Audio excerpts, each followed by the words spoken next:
everybody. Kring here, and my new friend Raza Siddiqui is with us. Yay!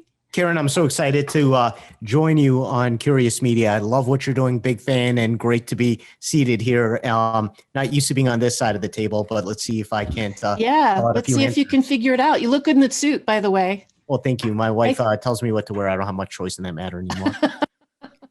The beautiful Raza Siddiqui, who always produces our show. I got to give her a shout out as well. Hopefully that's okay with you. She's sitting with you. Yeah, that's just fine. But that's not what you look like when you're at work, are you? Do you? Do you wear a suit very often? I tend to dress down when I'm carrying the big camera and the tripod with me. Mm-hmm. I'm one of those who believes that dress for the occasion, right? When I see politicians in a parade decked out in suits, I'm like, really, that's how you're going to relate to people? That's just my thing. I'm always like, customize for the situation. For the situation. That's it. Hey, for those people who don't know, Raza Siddiqui is an Emmy-winning photojournalist and labor leader. Raza, and I've already told him I'm going to call him Raza at some point here, founded his company Skyline Media in 2001. He's worked regularly for numerous news outlets, including NBC, Chicago, WMAQ TV. As a labor leader, he holds leadership positions with NABIT. Almost, it's NABIT, but you're not the only one that made that mistake. See there, my A is common. On NABIT,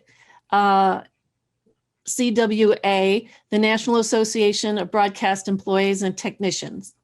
Besides all that, he's a radio and online show host. The radio show on WCPT, Life, Love, and the Grind, offers labor a voice and forum for discussion. His online show, Media Essential Workers, tells the stories of broadcast journalists and storytellers informing the public. So how about that? So, I think you did a fairly good job of encapsulating all the boring details of my life. And it's a pleasure to welcome you to what I call my Media Essential Workers studio. Mm-hmm. My wife would love to call it what it once was, our dining room. That ship has sailed a long time ago. Mm-hmm. I believe Media Essentials, just like what you do in giving a voice to journalists, is a very important component of what we need to do to address what it is that journalists do. It's a vitally important time to do that. So for right now, this dining room is the Media Essential Workers studio. Sure. Thank you for the whole overview. That's not unusual for all of us journalists. Our dining room tables are becoming our workrooms as the pandemic is forcing us to stay home.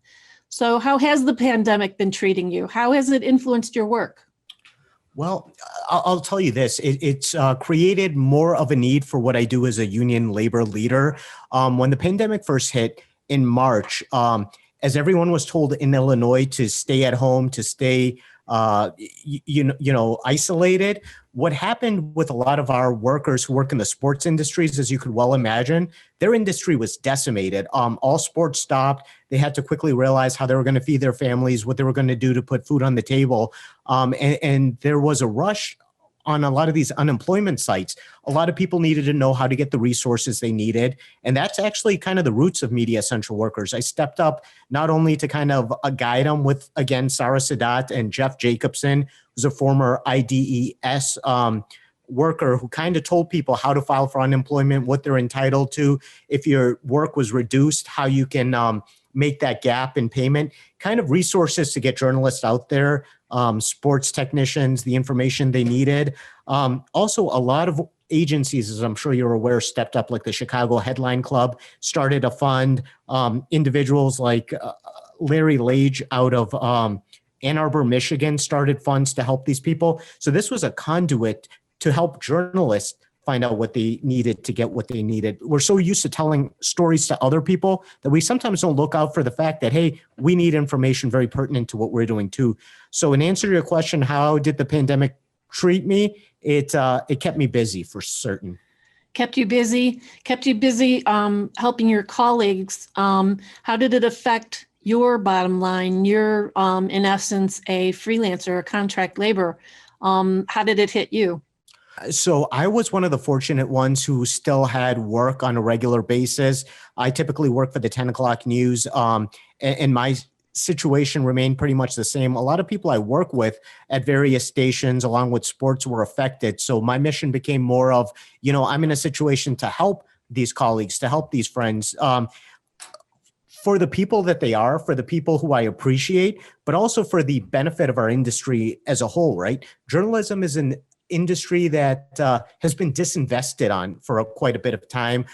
There's been less resources put in. And this was almost a situation that if we didn't save the good talent, the good resources, the good people who are out there telling stories, we could potentially lose them forever. So I guess long and short answer to what you're saying is it provided me an inspiration to make sure that I could help as many people as I could. So busier than ever. My full-time job, which luckily I was able to keep, as well as this job I took upon myself, which was trying to get the word out there.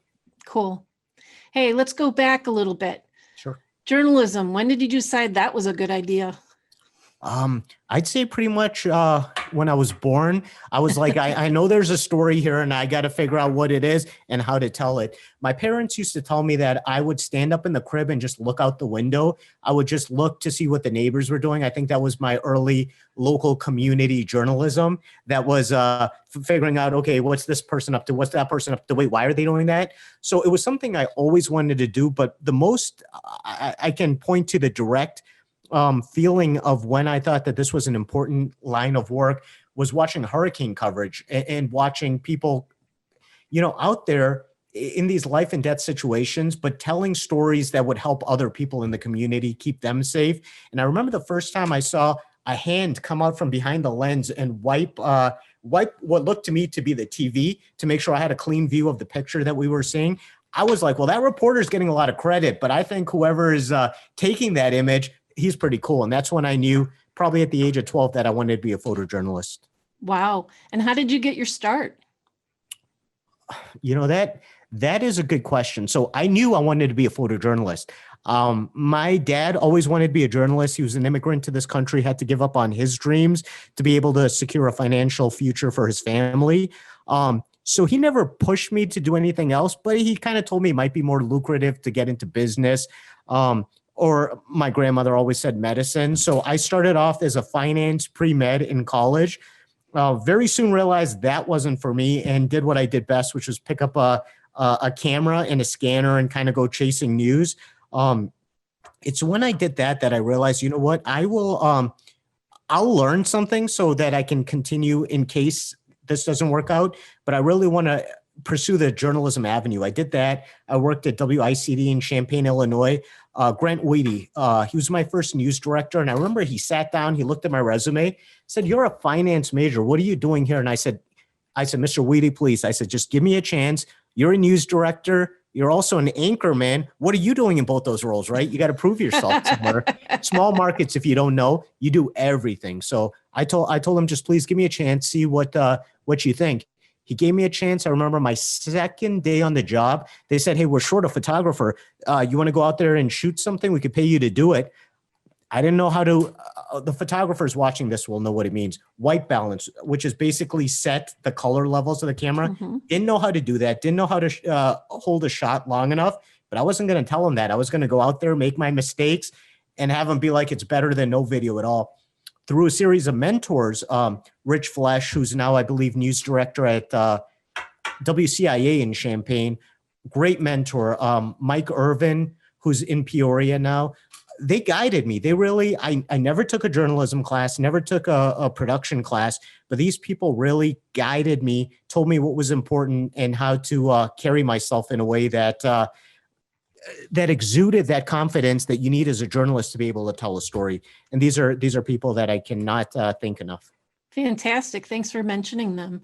Hopefully they'll be able to see this episode. So how do you get your assignments now? So you have your media company, you work a lot with NBC, but are you always with NBC these days, or how do you get your assignments? They're my main clients these days. Can I backtrack a little bit Sure. and walk you through the whole progression? Yeah. So I started when I came in Chicago as a news stringer. So I'd go out there, like I said, with a scanner, with a camera, go out there. So a lot of the news dispatching, a lot of finding the stories was basically hearing something on the scanner, hearing the candor in someone's voice, and going out there and seeing if it was something that that was a story that would benefit people to know. So that's initially how I started. Did that for numerous years. Shot something. It was a tragic story, as a matter of fact. It was a child who got shot on Halloween, somewhere on the southwest side of the city of Chicago. I got that. And then within, I remember maybe couple of hours, I got a call from the Associated Press, and they were like, hey, you have some video that we want. Started reaching out to them and doing work with them. Through my work with them, as many people who are in journalism know, they distribute their video photo all over the world. I ended up getting a lot of international clients, including Al Jazeera, Chinese television. At the time, it was called CCTV. It's now CGTN, I believe, Chinese Global Television Network. And then word went out that way. But in answer to your question, a lot of my work with them was usually either enterprise, or which is where I pitch an idea to them, or them telling me, hey, we're familiar with your work. We have this story that affects, that's something we want to pick up. Will you cover it for us? And that's essentially how it started. Nowadays at NBC, it's the assignment desk. They'll come up with a news story and tell us, myself and a reporter, this is what needs coverage. And we'll go out there and we'll do our best to tell a fair and honest story. Hey, Raza, you mentioned being a stringer, and I know that means freelancer, but being a stringer it's different than being a staffer, and there's a lot of hustle that goes with it. Can you talk, for people who don't understand what stringing is, can you just talk about that? So stringing and freelancing in and of themselves can be very separate things too. A freelancer is someone who's waiting for a call to cover a story. A stringer, in its purest sense, it's funny. It actually comes from a newspaper jargon, verbiage about they used to have contributors who would contribute to writing stories, and they'd literally find out how much they pay these people by how much the text was with a string. Now, I'm a video news stringer, and what that means is I used to go out with a scanner and a camera and go chase and find news. So I'm basically my own assignment editor, news agency, who goes out there and on spec. That's the biggest difference. You're not getting paid for your time. You're on spec going out there, like the movie The Public Eye, if you've ever seen it with Joe Pesci. Yep. And hustling to be able to capture some news and see if anyone finds it to be intrinsically newsworthy enough to put on their air. So that's the lifestyle of a stringer. I will take a moment to kind of plug Media Essential Workers. If you're really interested in learning more about the stringer lifestyle, I interviewed Jack Susky, who's the second well-known stringer after Larry Schreiner in the city of Chicago. And he went on for about an hour telling the story about how life was being a stringer. And in that video, you'll also find, I wish Sarah was here, but she stepped away. You'll also find a view of my stringer mobile, which I still have. It's in my garage. Sarah will not let me she wants me to get rid of it, but I told her as part of my 20s, I'll never get rid of it. It's a Crown Victoria with 13 antennas, each of which tells the story of a different police or fire department or EMS channel in the Chicagoland area. And basically that was my lifeline to be able to tell the news of the streets overnights. So you're always out and about. You're not in studio with the anchors. You are out with the reporters. These days, nobody's really in there with the anchors. I mean, everything has been kind of decentralized to a point where we will bring our news vehicles home because, again, they want to limit the contact that we have with other people with the COVID-19. But essentially, even before the pandemic started, you're absolutely right. Our goal is to be out there in the field, in the community, telling the stories of the community. So unless something has gone terribly wrong, we are out there within the community telling and sharing their stories. Are you always working with a reporter, or sometimes are you out and about getting your visuals and then come back and have a reporter work with you on the story? It's a fair mix. I think most of the time it's the reporter refers to me and I refer to them as collaborative creative partners. We're out there deciding, okay, this story, what's the best way to tell it? What's the best way to be reflective of perhaps both sides of it. And so it's a collaborative effort. I'm out there with the reporters and we're kind of going over it together and trying to do so on a deadline. So let's do some more name dropping. Who are some of the reporters that you've worked with at NBC? If you turn on Channel 5 at a 10 o'clock news, potentially anyone that you see there is somebody I've worked extensively close with and have a lot of respect for. So, I mean, I would love to name drop there, but they get enough attention, right? I love the fact that the photographer is being showered with attention. So let's keep That's the right. energy on me. The photographer is in front of the camera this time. Let's give him his due. Exactly. But I have a lot of respect, and I do want to give a couple of shout outs, not necessarily to the people I work, but the reporters who have actually helped us, media essential workers. A lot of reporters have actually seen the value in what we're doing. So we have Jeremy Ross, who's a CBS reporter. We have Usher Qureshi, who works for, I believe, Scripps now, who come on and they collaborate with us quite frequently and they help us tell stories. So these are guys that I really want to give a shout out to for, they don't get paid for doing this. They come on because they believe in getting the word out. With Jeremy and Usher, we did a story about how to safely cover protest during a pandemic. Not a statement anyone would have thought they would be saying anytime last year, but it's an evolving, changing situation. So both of these guys came. We brought on a doctor as well. And Sarah, who else did we bring on? We brought a doctor and a security expert as well. And we were collaboratively able to answer questions, take questions that people had, and just kind of provide guidance to people. And now, a couple months later, other companies, big companies are saying we should probably do this, but we were amongst the first to do that. Robert Feeder actually at one point published some protocols I had come up with about how to safely cover COVID, how to safely cover news in COVID. So it was kind of cool to be the first person to realize that there was a need and that we need to have a general SOP protocol on how to do our job in this changing world, changing environment. Mm-hmm. Hey, as a photojournalist, what do you think you owe your viewers? The truth. Nothing less than the truth. I owe them a reflection of what's going on in their world. I know you've interviewed Tracy Baim, who's kind of like a hero of mine. But I will tell you, one of the things that she said, she was on our show as well, was that, and I might be misquoting it a little, but it was essentially journalism is the first draft to history. So I don't want to goof that up. When I'm out there with a camera, I want to project a good view for my viewers currently, but also shed some posterity for future generations as to what the flavor was like at this time in this country, at this place. So I owe them the truth. I owe them a fair reflection of what's out there in the world. Hey, you've covered some of the biggest stories in the region, the arrest and trial of Governor Rod Blagojevich and the arrest and trial of Drew Peterson. Those are great for the resume, but they were great for the pocketbook too. I hate to say it, but that was the time when I was a freelance photojournalist. I was a news stringer, and some of the exclusives that I got, and again, it comes down to just being in the right place at the right time, but also having that journalism acumen where you can kind of approach them. The shot of Drew Peterson being arrested was based on contacts that myself and one of my guys had built. So I would love to say we're exclusive. Fox was out there too, but if you saw it anywhere except for Fox in the world, that would have been something that we did through our journalistic senses. I say that only enough to say that journalism matters. Yeah.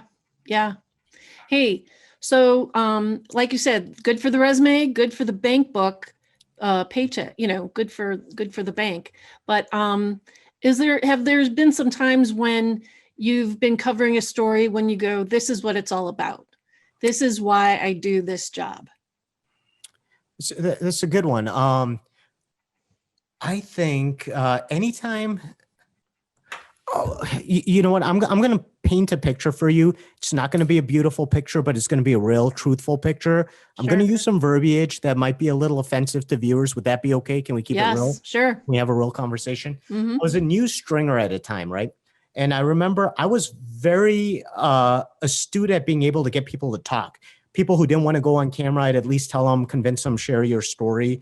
So we would cover fires, shootings, whatever was the news of the day in the southwest suburbs, southwest part of the city. And I remember I would get these interviews, and another stringer one time came up to me and said, man, the only people you interview, and these were his words, are the crack whores. He says to me, he looks at me, fully I can tell this is what he believes are the crack whores. And I'm thinking to myself, what a disservice. You're out there trying to tell a story and you have these preconceived notions that these people are less than you, that these people have less of a right to have their stories told in their community, to have their view shared, that you have the indignity to call them a crack whore. And I remember thinking at that moment, this is why I do what I do, because these people deserve a voice. These people deserve to tell what their experiences are in life and not have that skewed and painted and colored by really what I consider a repugnant person who is out there to make a quick buck at their expense and not wanting to tell their story.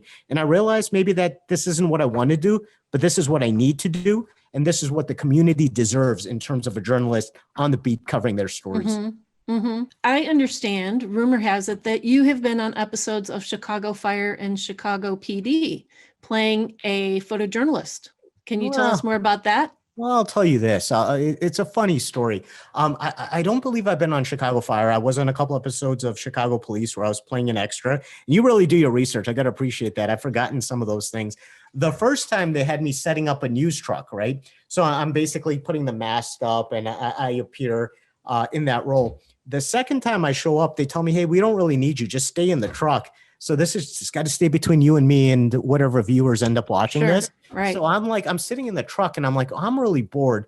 And I see these extras that they got playing photojournalists, like the light is focused the wrong way and they're like rocking. And I'm like, I'm just going to go grab my tripod, set up my camera and go stand next to them. If I get on the show, great. If I don't, whatever. So I do that. About 3 shoots into it, some guy comes up to me. He's like, were you supposed to be out here? And I'm like, well, I guess, debatable. But at the same time, I realized they've shot so much with me here now that if I slowly back out of the shot, it's a jump cut. It's a glitch if they take another shot. I was invited to stay for the rest of that evening. It made a funny story in the newsroom after. That is a funny story. And they're counting like there's 3. We only hired 2. They requested me not to show up as the extra after that, though. They were cautious, and you didn't work for them again. I like to think outside of the box with that, but that was a unique partnership again, because I was working with NBC. So I was actually getting my union wages because they hired an NBC photographer to work for them. And I loved it. I loved the collaboration that they had with our guys, because again, you're never going to get more real than someone who does this for a living when you're trying to portray a photojournalist. They were lucky they got the real thing. That's so they should have been grateful for that. So. And I try to explain that to the guy that asked me why I was standing. Hey, dude. Hey, so you had some pictures to share. One of the things, you're a man of service. You're a labor leader, and you have a feeling for charities and nonprofits, and you recently competed in a dance contest. Well, this was about 4 years ago, so it wasn't very recent, but I just want to take a step back because I am allowed to do a lot of things because I have a beautiful wife, Raza Siddiqui, who's sitting here helping me on my end, who allows me not only to do things, but also encourages me to do things. I have a tendency to go out there full force. And then she's like, did you put thought into this? I'm like, I'm going to dance with the stars. She's like, do you know that that's a lot of work? Do you know that you also have a job and you're also trying to do this? And then I'm like, I'm going to do Dancing with the Stars. And she's like, okay, let's frame out how this is going to happen. And she'll help me achieve my dreams. And then she'll be there to document it. She calls herself the photographer of the photographer. I'm gonna start with this. This is one of the reasons I love being a labor leader, is because I'm out there representing my friends, representing people I care about, and no better example of that than, Sarah, if you could pull up that one picture to show how people actually came out and supported me. These are guys I work with. You'll recognize a few of them from the Channel 5 newsroom. A lot of them have been on air. A couple of these are photojournalists who are behind the scenes. When I told them I was Dancing for the Stars for DuPage Senior Citizens Council, which is a Meals on Wheels program in DuPage County, helping to feed elderly who've worked their whole lives and now need assistance, they came out in full force. You see there just partially some of the people who are like, you know what? Love that you're doing that. Here's this, here's that. And just not only the people in NABIT, people in AFTRA who represents reporters, everyone just came out in full force and showed their support. That's why, if you could punch up that other picture too, that's one of them. This is more people who did the same. And it's just, it felt very empowering to know that these people who I love and care about loved and cared about something that was important to me. And it's for people like that I would do as much as I could. Cool. Hey, what else? What else do you want to talk about? What haven't I asked you about? Well, let me give a credit to a few other people who have done quite a bit during the pandemic to help not only journalists, but production people who were put out of work. Like I mentioned Larry Lage, who's out of Ann Arbor, who started a grant to help people who are out of work in the sports industry. There's Tim Toast Rucker and Scott Daly in Texas, who started the Stevie Nicks Foundation.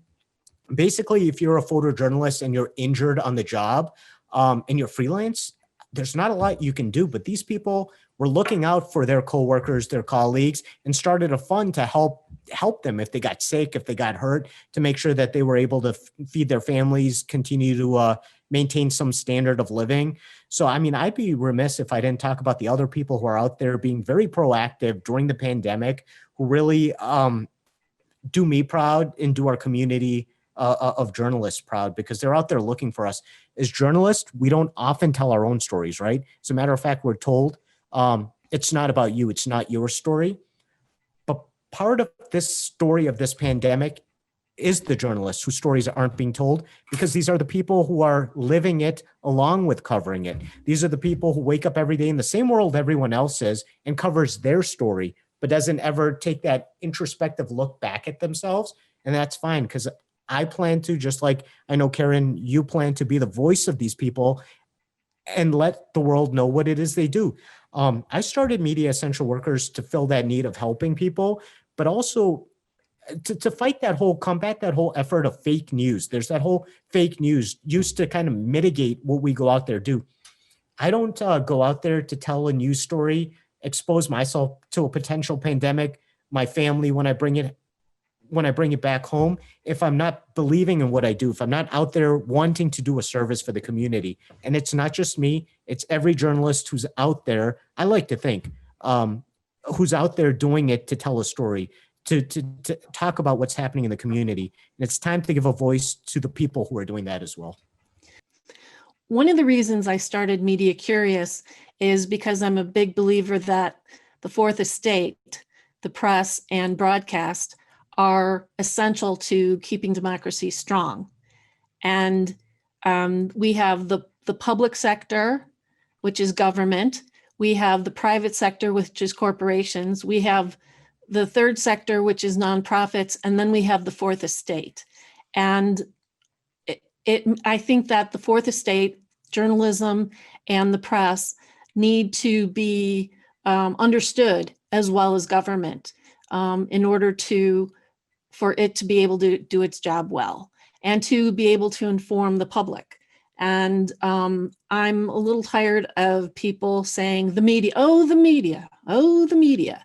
Well, the media is made up of people, and let's dive into the gray. Let's navigate that gray area and start, making things a little more black and white and start understanding who makes up the media. And so that's my soapbox. And I love that you're doing that. Can I talk a little about one of the things that I feel like connected us? Sure. Karen, I believe you got my phone number from, correct me if I'm wrong. Deb Siegel. From Deb Siegel. Mm-hmm. Deb Siegel, if any of you are watching this, would know, is very adamant about making sure that people stay connected.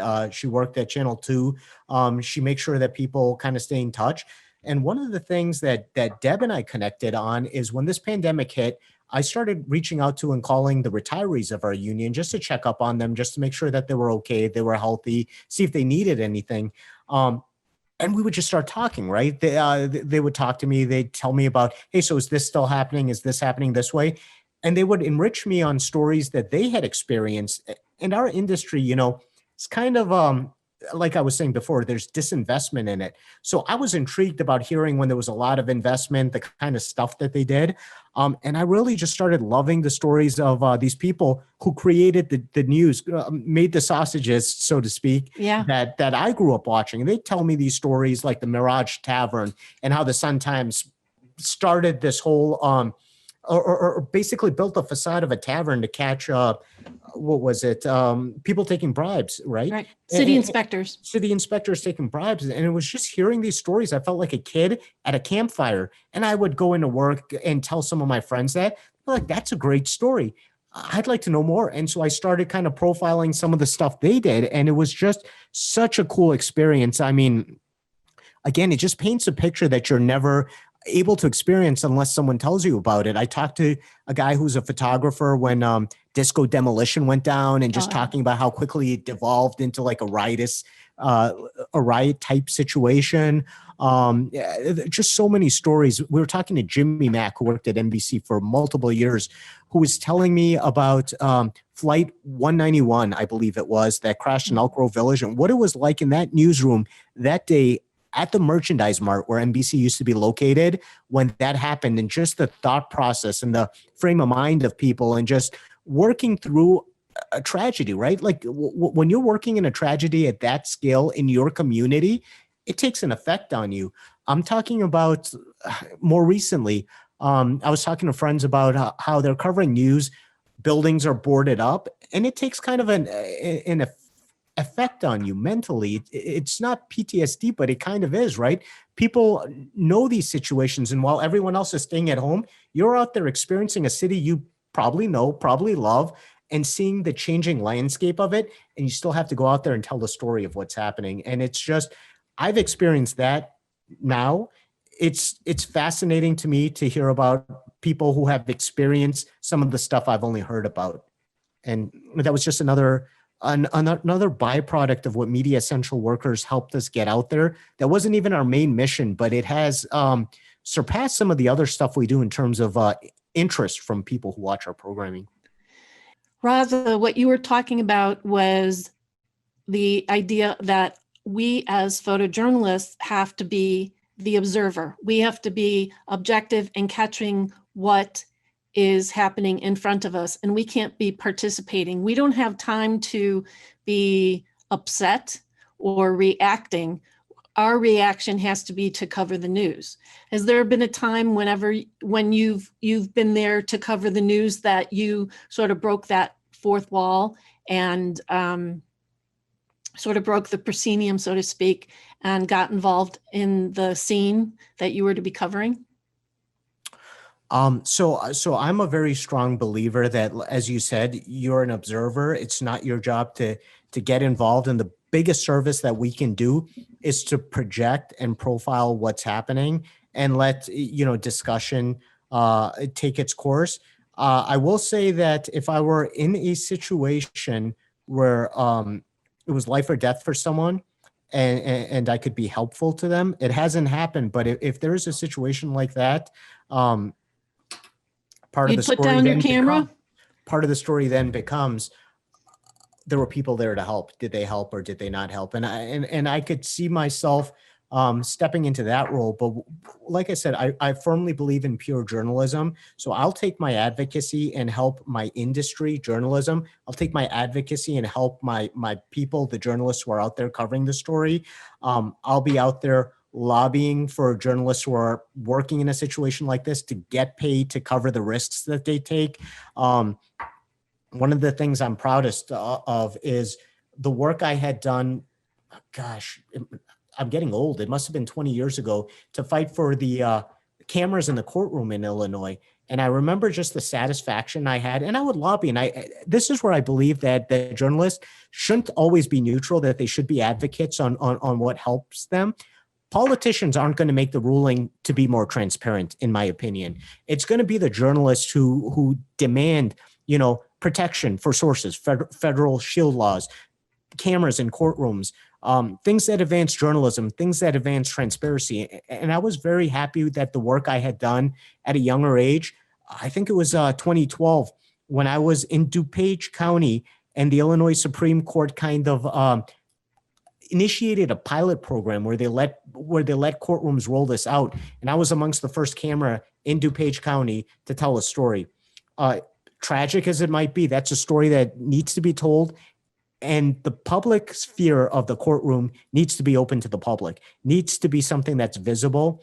And I bring that to say that in a way is how I break that fourth wall in terms of bringing a more transparent view to society of what society itself entails. Gotcha. Cool. Is there any other stories you care to tell us about covering anybody, famous or not so famous, that you were privileged to cover? I think getting into all of that kind of, again, as we talked about, everyone has their biases. And I think if I ever give someone as opposed to someone else credit for something or fangirl over them, oh my God, I was so drooling when yada, yada. I was inviting you to be a fangirl. But I think it does a disservice. I am very fortunate to be in the company of such great people like Raza Siddiqui, who's my biggest fan, Karen, someone like you who brings about light to journalists who tells our story. So I'm going to say at this moment, the two of you are the people that I'm just gushing to be around. Cool. Thank you. That's very sweet of you. And the other shout outs you have for anybody? That's Sarah. If you hear a voice of God coming from behind the microphone, that's my Sarah who's helping me produce on my end. Sarah, you have something to say? I do. Karen, he's asked the doghouse, but let me just, he's my fan. Just so we understand. That's great. That's great that you guys are able to support each other. I think that's the most important thing, because that's what, people forget, that journalists, when you're out there calling them fake news, when you're shouting them down, when you're screaming obscenities, when they're trying to go on air with a story, are people in your community. They have families too. You really want to make a point of debasing someone who's another human being who's out there doing the job the best they can, whatever preconceived notions you have of mainstream media or the biases you believe someone must have. Let's have an open discussion, right? Let's have that candid talk where you say, these are the problems I have. And you know what? Maybe some of those journalists might be able to have that conversation with their bosses where they say, hey, this is what I'm hearing in the community. So let's have some constructive conversation, some constructive discussions, come out of this a little stronger, a little better, not only as journalists, but as a society. Sure. Thank you. Absolutely. And thank you for the opportunity. Well, thank you for coming on Media Curious. You're a busy guy, and I appreciate you taking the time. And Sarah, woo! Thanks for supporting Raza. And I think we're done. Okay, we're out. Whoa. Well, I'm sorry. Just one real quick thing. I just forgot. Media Essential. You might see this handsome-looking button here. We started kind of giving it out for free to a lot of people, just to kind of build that solidarity. Doesn't matter if you're a cameraman, reporter. A lot of them went out. We still have some supplies. As long as these supplies last, if you want it, hit us up. We're on Media Essential Workers on Facebook. So we'll get it out. We're looking to support each other, tell the story, and I believe this, along with whatever else, is just a good way to show that, hey, we're all in this together. So, support Media Essential Workers, support what Karen's doing. Let's really just get the message out that the story of the storytellers is a story worth telling too. Oh, very good. Okay. Thank you very much. I appreciate you taking the time to be on Media Curious, and we are out. Thanks again for being Media Curious. If you'd like to get in touch with me or with Raza Siddiqui, here's our contact information. It's also in the info box below. And now a special shout out to my collaborators. The talented, oh so talented, Jane Ricciardi does post-production work on each episode. CanTV cablecasts each episode periodically on Channel 27 in Chicago. And the Eventors and Chicago Public Square help talk up this series throughout the region.